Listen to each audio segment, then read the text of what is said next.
In this question, we are provided that A and B both are greater than 0, दोनों positive हैं, and A और B का जो sum है that is equal to pi by 6। इससे हम ये कंक्लूड कर सकते हैं कि A और B दोनों ही 0 से पाई बाय 6 के बीच में लाई करते हैं, 0 से 30 के बीच में ये एंगल्स हैं।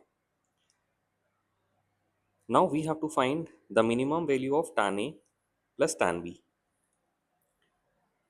As A is between 0 and pi by 6, we can say that tan A is positive. Similarly, जो B होगा वो भी तो 0 से pi by 6 के बीच में है, for which we can say that tan B is also positive, है ना।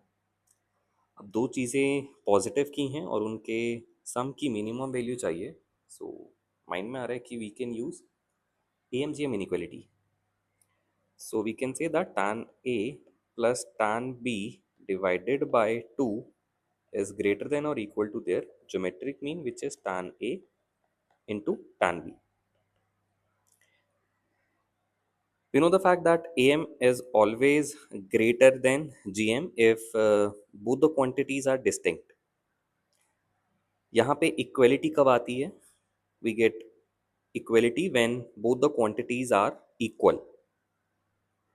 तो यहाँ से हमें क्या मिनिमम वैल्यू तब मिल सकती है जब tan A बराबर हो जाए tan B के, है ना। जब tan A और tan B बराबर होंगे तो उस पॉइंट ऑफ टाइम पे जो अर्थमेटिक मीन है वो ज्योमेट्रिक मीन के इक्वल हो जाएगा, that will be it's minimum value. Otherwise arithmetic mean जो है वो तो ज्योमेट्रिक मीन से बड़ा ही होता है। If tan is equal to tan B, we can say that A is equal to B, and if their sum is pi by 6, then I can say that A and B both are equal to pi by 12, half हो जाएगा ना ये। सही बात है। तो फिर tan A plus tan B will be greater than 2 times under root of tan A tan B।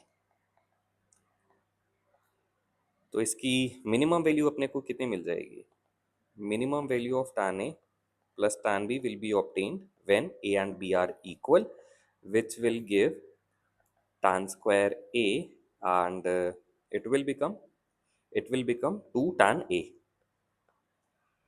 A हमारा पाई बाय 12 आया था, तो ये हो जाएगा 2 tan pi by 12। Pi by 12 होता है 15 degrees, which can be evaluated as tan 15 degree can be evaluated as tan 45 minus 30।